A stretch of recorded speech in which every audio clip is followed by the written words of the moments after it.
Hai.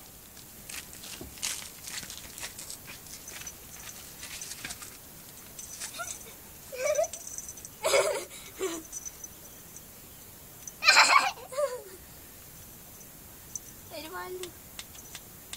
Milo. Gigit dia.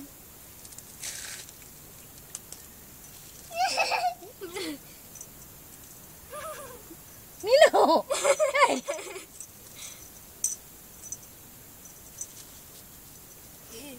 Oh, dah tersekat kat mulut dia. Ya, kesian dia. Oi, jangan bunuh aku. Kenapa makin-makin berat dia ni? Tersekat kat mulut dia pula. Dah, jom. Milo?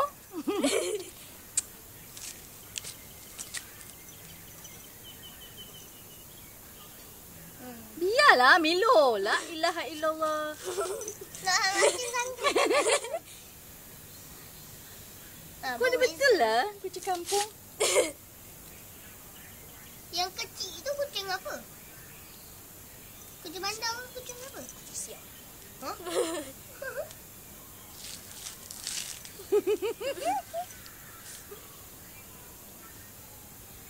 Ha?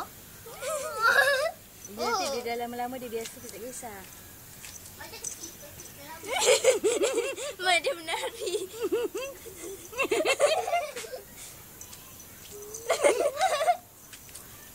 Warak.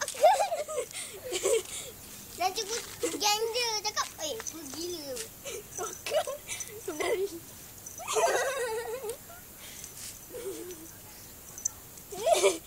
Mak Ya Allah, Milo.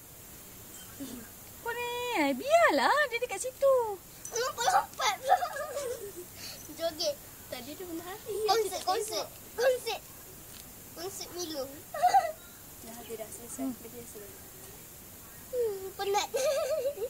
Dia bagi.